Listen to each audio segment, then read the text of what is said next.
Bienvenidos a este nuevo módulo de econometría. En esta oportunidad vamos a comenzar con el problema de inferencia. En este caso, la primera parte correspondiente a regresión lineal.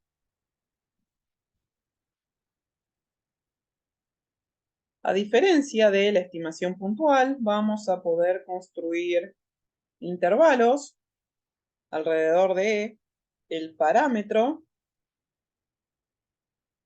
con una probabilidad de incluir a el verdadero valor.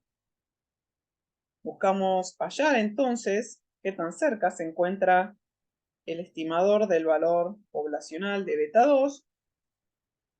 De esta manera tenemos que hallar dos números positivos, gamma y alfa, que se va a encontrar este último entre 0 y 1, tal que la probabilidad de que el intervalo aleatorio tenga el verdadero beta 2 sea 1 menos alfa. Entonces escribimos que la probabilidad de beta sombrero 2 menos gamma menor o igual al beta 2 y beta 2 sombrero más gamma, donde vemos que el gamma es el margen de error, tiene que ser igual 1 menos alfa. Por lo tanto, si este intervalo existe, se denomina intervalo de confianza. 1 menos alfa es el coeficiente de confianza o el nivel de confianza.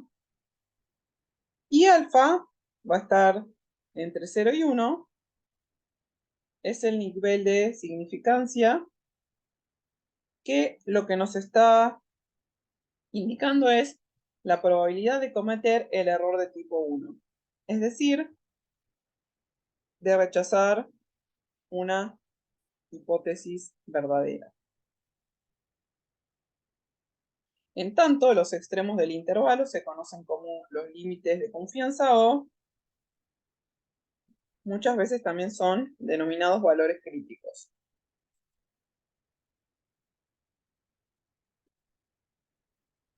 Según la ecuación, entonces, un intervalo está construido de manera que tiene una probabilidad de 1 menos alfa de contener entre sus límites al verdadero valor del parámetro. Veamos ahora algunos aspectos de la estimación por intervalos. En primer lugar, la ecuación muestra que la probabilidad de construir un intervalo que contenga el verdadero valor del parámetro es 1 menos alfa. Este intervalo es aleatorio, por lo tanto va a variar de una muestra a la otra, dado que lo vamos a calcular con un beta 2 aleatorio, es decir, con un parámetro estimado. Si construimos muchos intervalos de confianza en base a nuestro valor 1 menos alfa, a la larga tales intervalos van a contener en 1 menos alfa de los casos el verdadero valor del parámetro. Y aquí el último punto es importante destacar que este intervalo va a ser aleatorio en la medida que beta 2 sea desconocido. Cuando se tiene una muestra específica y se obtiene el valor de beta 2, el intervalo deja de ser aleatorio y se convierte en fijo. De esta forma, si se conocen las distribuciones muestrales o de probabilidad de los estimadores, es posible hacer afirmaciones sobre estos intervalos de confianza.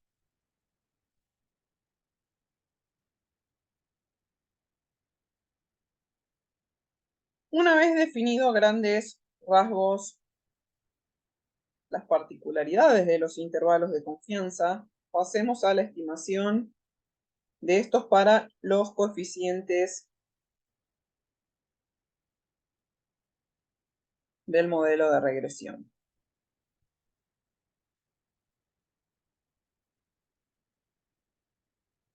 Como los residuos muestrales U y sombrero son normales, vamos a tener que los parámetros estimados están normalmente distribuidos con media varianza, tal que Z va a ser igual a beta 2 sombrero menos beta 2, es decir, el estimador menos el parámetro muestral, sobre el error del beta 2. Si desarrollamos esta ecuación, nos queda la diferencia entre el beta 2 estimado y el beta 2 poblacional por la raíz de la sumatoria de los x y centrados respecto de la media al cuadrado sobre sigma. Si se conoce la varianza, es posible utilizar la fórmula anterior de acuerdo a una distribución normal, pero en muchas ocasiones la varianza es desconocida y por lo tanto es reemplazada por el estimador insesgado. De esta forma vemos que cuando reescribimos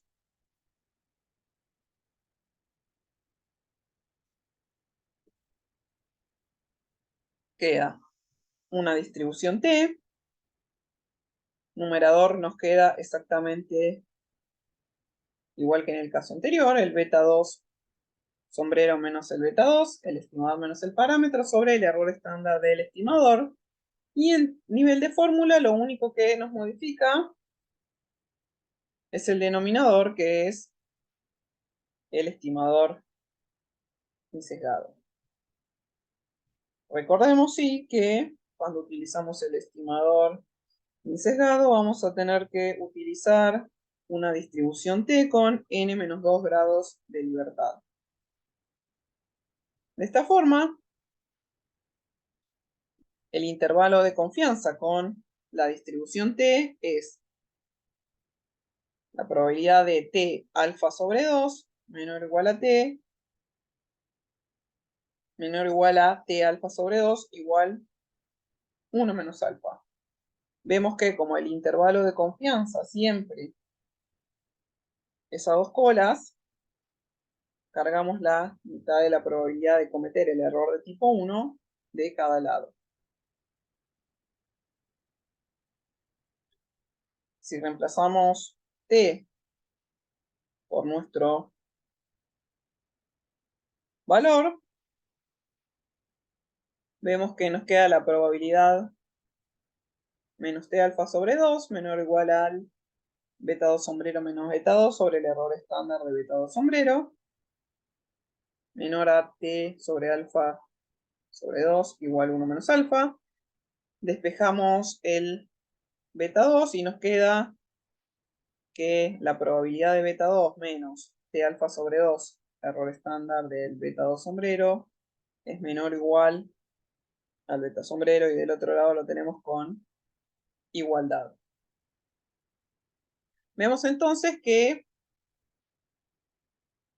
el más menos T alfa sobre 2, error estándar de beta 2 sombrero, es lo que al inicio de el módulo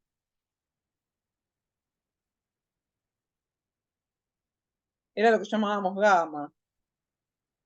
Lo que nos muestra es cuán desviados nos encontramos respecto al verdadero valor poblacional.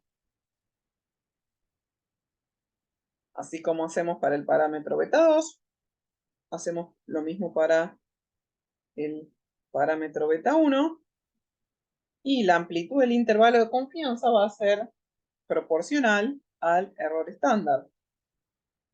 Entonces, mientras mayor sea el error estándar, mayor va a ser la incertidumbre de estimar el verdadero parámetro desconocido. Sin embargo, una cuestión que debemos recordar de los cursos iniciales de estadística es que este nivel de significación alfa era una decisión que se tomaba dependiendo de lo que estuviésemos midiendo. Es un valor que podemos llegar a controlar para ganar algún tipo de precisión, o podemos reducir si la precisión la debemos ganar o ajustar por otro lado.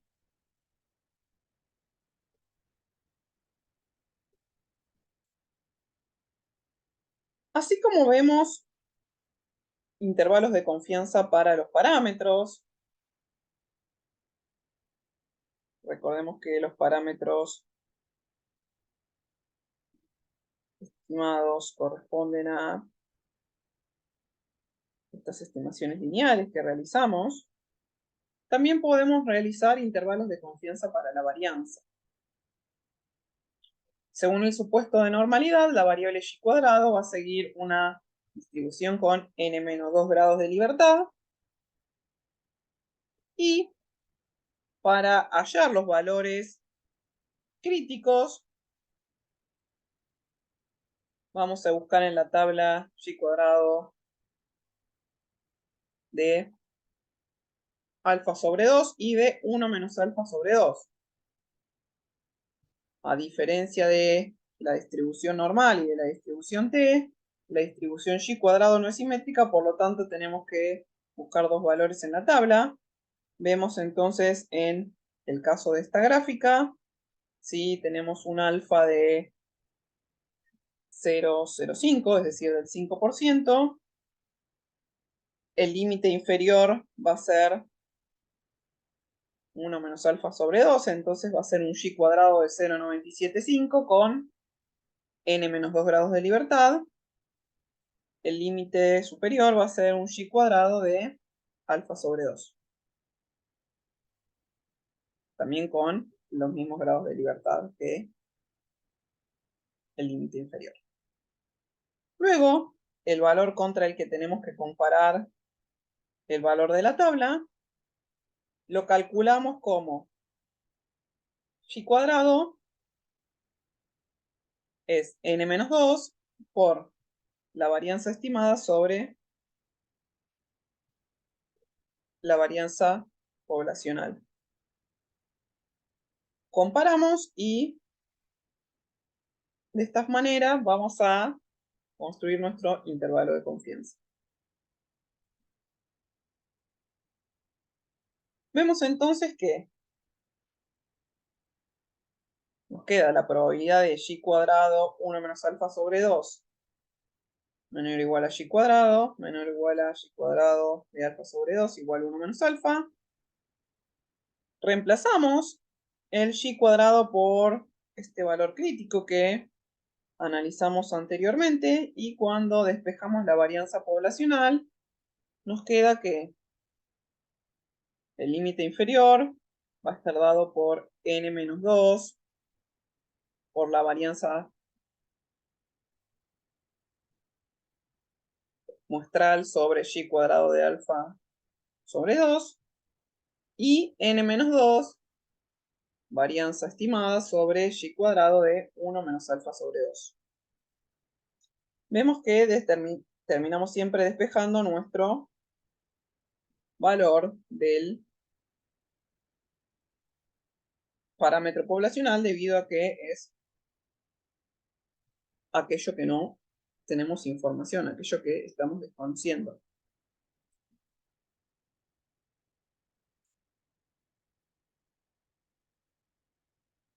Una vez analizados los intervalos de confianza, vamos a pasar a las pruebas de hipótesis. Vamos a recordar un poco de qué se trata esta cuestión. Para esto nosotros necesitamos plantear una hipótesis nula, que va a ser aquella que planteemos, y la vamos a probar frente a una hipótesis alternativa, que la vamos a llamar H1 o HA. Esta teoría de prueba de hipótesis se refiere a un diseño de reglas que permitan decidir si rechazamos o no la hipótesis nula. Vamos a ver que para esto tenemos dos métodos complementarios, el intervalo de confianza que veíamos anteriormente y la prueba de significancia. Y ambos plantean que la variable, el estadístico o estimador en consideración, sigue alguna distribución de probabilidad y que la prueba de hipótesis establece alguna afirmación sobre el o los valores del parámetro de tal distribución.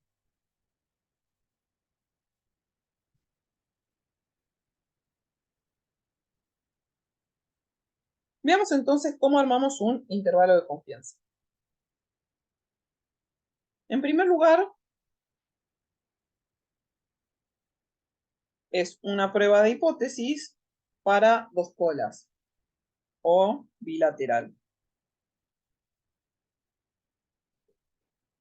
Por los resultados de la regresión, el valor estimado del beta 2 lo postulamos de la siguiente manera. La hipótesis nula es que el beta 2 es 0, la hipótesis alternativa es que el beta 2 es distinto de 0. Una hipótesis, un test de hipótesis contra distinto implica que es una prueba de hipótesis bilateral. La hipótesis nula que planteamos aquí indica que el verdadero coeficiente de la pendiente es 0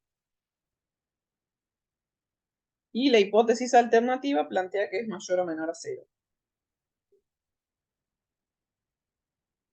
Esto refleja que no tenemos una expectativa teórica a priori sobre la dirección en la cual debe moverse la hipótesis nula.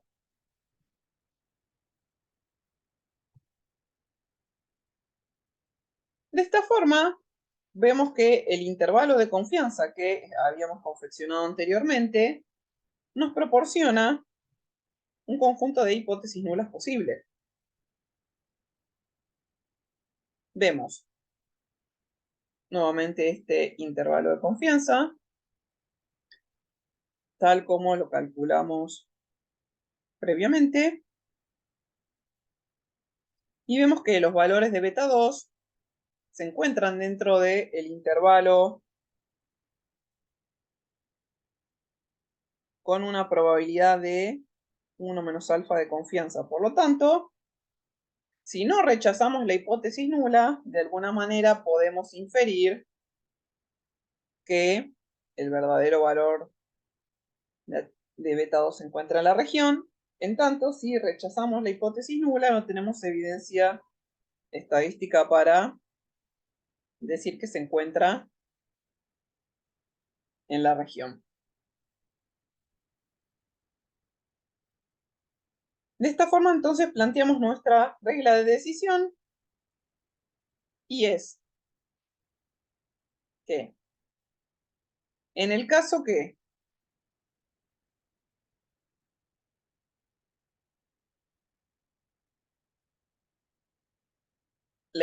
que el valor crítico sea menor a beta 2 menos T alfa sobre 2, error estándar de beta 2 o mayor, rechazamos la hipótesis nula, y si rechazamos la hipótesis nula, estamos planteando que el valor estimado es estadísticamente significativo, dado que el coeficiente dependiente es distinto a 0, por lo tanto, existe alguna relación entre las variables. En tanto, si no rechazamos la hipótesis nula, vamos a tener que el coeficiente no es estadísticamente significativo, dado que estaríamos teniendo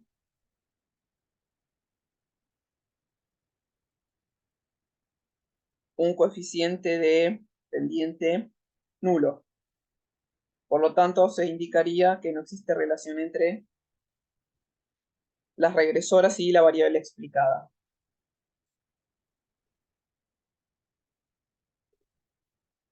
En tanto, en las ocasiones que contamos con información a priori, es decir, que creemos que el valor puede ser mayor o menor, podemos plantear este mismo test, pero de una cola. Entonces vemos que en este caso podemos plantear que la hipótesis nula es que beta 2 es menor o igual a 0, o la alternativa es que es mayor a 0. En el caso que tenemos una prueba de una sola cola, el alfa ya no va a ir dividido 2, sino que todo el error de tipo 2 lo vamos a cargar, perdón, el error de tipo 1 lo vamos a cargar sobre la cola contra la que queremos contrastar nuestra hipótesis nula.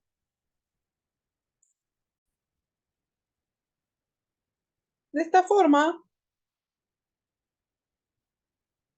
concluimos esta primera parte del problema de inferencia que vamos a retomar en el próximo módulo.